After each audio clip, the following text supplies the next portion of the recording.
Bem, pessoal, vamos de BTC no fim de tarde dessa quarta-feira, 6 de setembro. Agora na Espanha, 20 horas e 22 minutos.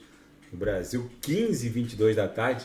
Gente, vejam a movimentação da BTC no 4 horas, ancorado pela banda de VWAP semanal. Chegamos a beijar aqui a Lauer da nossa banda e protagonizamos um mega doji que com certeza está encerrando esse ímpeto vendedor. Retomamos a tendência de alta agora. Ficou bizarra essa formação aqui. Um corpo real com os pavios muito extensos. Agora vamos lá para o gráfico de 6 horas que a gente consegue visualizar melhor.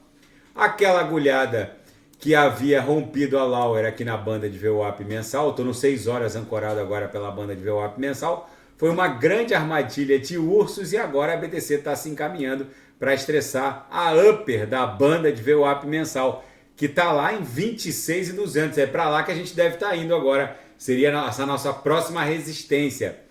No diário, acabou se confirmando essa armadilha de ursos. A gente ameaçou desenhar um corpo real aqui para baixo dessa LTA que está linkando todos esses fundos ascendentes. Na verdade, está formando uma longa LTA que vem se desdobrando desde aquela mega lambida aqui em dezembro de 22. A gente acabou desenhando uma longa cunha triangularizada. A gente quase desenhou um corpo real para baixo dessa LTA, mas agora, diante desse martelinho que se criou no diário, a única saída agora para a BTC é buscar a resistência subsequente, que está lá na mediana do canal de Keltner, em 26.600, 26.700, para depois buscar a base da nuvem na projeção, que está em 27.100.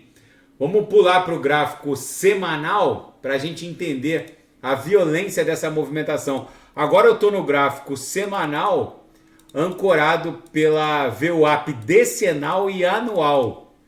Vocês vejam, gente, que aquela mega agulhada da semana que se iniciou em 14 de agosto, que foi, na verdade, a agulhada de 17 de agosto, travou na VWAP decenal, que é essa linha amarela aqui, que é uma instituição da análise técnica, foi testada uma vez, 2 vezes como suporte, e agora, desde essa semana que se iniciou em 14 de agosto, todos os fundos estão ascendentes, os topos descendentes. A gente está formando uma cunha aqui no semanal. Essa sequência de candles vendedores aqui na BTC no semanal, ela é concomitante a essa sequência de candles compradores aqui para o DXY, que mede a força do dólar norte-americano. Mas como o dólar está absolutamente sobrecomprado, vocês vejam que o dólar não tem mais para onde subir. E a BTC no semanal não tem mais para onde cair. Então é bem provável que o dólar comece a dar sinais de esgotamento. Alguns analistas estão dando conta de que esse rally do petróleo, que vai levar o petróleo para mais de 100 dólares, o petróleo nesse momento está 90,90, subindo 1%. Nessa toada, o petróleo facilmente vai romper os 100 dólares. E aí, gente, vocês vão ver o DXY desabando. É muitíssimo provável que todo esse rally de aumento na taxa básica de juros, quantitative tightening, uma tentativa de enxugar o balanço patrimonial do Fed, tudo isso vai virar um grande enxugamento de gelo, porque o senhor Vladimir Putin e o Mohammed bin Salman, o príncipe herdeiro da Arábia Saudita, eles estão preparando uma Kinder surpresinha para os americanos. Enquanto o Fed precisa entregar o pacote de bondades, porque vem eleição presidencial se aproximando nos Estados Unidos, agora parece que o Mohammed bin Salman e o Putin vão aumentar ainda mais os cortes na produção de petróleo e vão colocar um bode na sala dos americanos. Escutem o que eu estou falando. Os americanos vão sentir essa pressão inflacionária, como estão dizendo que até agora nem houve inflação perto do que vai acontecer a partir de agora. Vamos ver como vai se desdobrar. E todo esse rally de aumento na taxa básica de juros vai inviabilizar o orçamento norte-americano, porque apesar da dívida, a gente saber que ela nunca vai ser paga, 32 indo para 33 trilhões, é óbvio que é uma dívida que nunca vai ser paga. Os juros precisam ser pagos. A dívida pode não ser paga, mas os juros precisam ser pagos.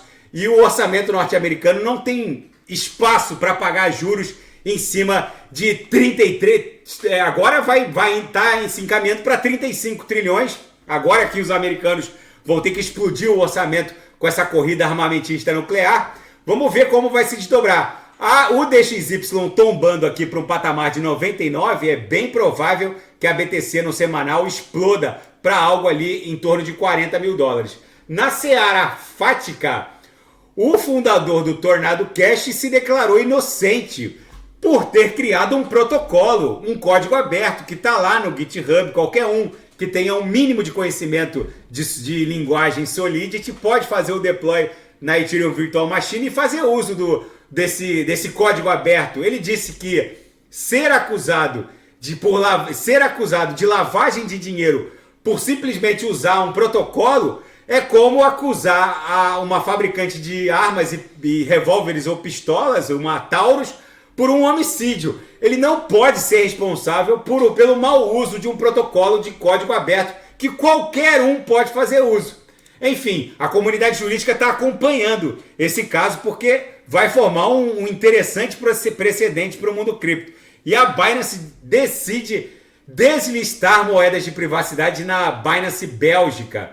A Binance está com esses problemas pontuais junto aos reguladores europeus, apesar de haver o marco legal regulatório da União Europeia, o Marketing Crypto Assets, o fato é que a Binance está brigando com cada jurisdição para conseguir operar. E as CBDCs vão acabar com os bancos tradicionais, afirma um político russo economista, o Anatoly Aksakov.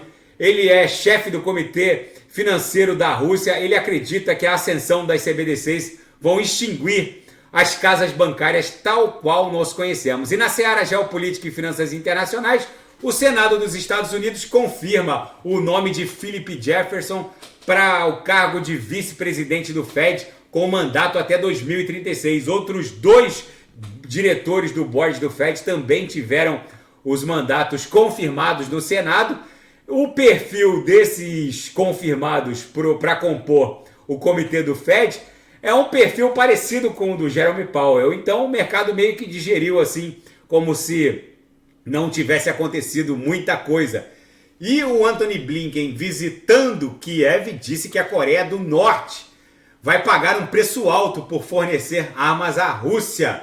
A Coreia do Norte não comentou, a Rússia também não comentou. Eu acho que a Coreia do Norte e o Kim Jong-un e a Rússia com o Putin não estão muito preocupados com o que os Estados Unidos pensam, obviamente. E um bombardeio russo deixa 16 mortos no leste da Ucrânia, na região de Donetsk. Enfim, gente, o mundo está virado numa hecatombe nuclear. A BTC aqui rompeu forte aqui no 6 horas. Agora a gente só vai parar no patamar da upper da banda de VWAP mensal. Aqui eu estou no 6 horas ancorado pela banda de VWAP mensal. A VWAP mensal está sendo superada nesse momento. Está lá em 25.780, agora a cotação está 25.761. Chegamos a fazer a máxima em 26.040, voltamos para o patamar da VWAP mensal, mas diante desse corpo real comprador, é bem provável que a BTC volte a estressar esse último topo aqui em 26.135. E aqui no diário, isso aqui foi uma grande armadilha de ursos, acabamos que formamos um martelinho aqui no diário. A próxima resistência passa a ser a mediana do canal de Keltner, que está lá em 26.700. Tá bom, pessoal? Se nada fugir do script, eu volto amanhã para analisar a própria BTC. Fiquem com Deus e quem quiser sugerir alguma análise, é só colocar nas mensagens abaixo.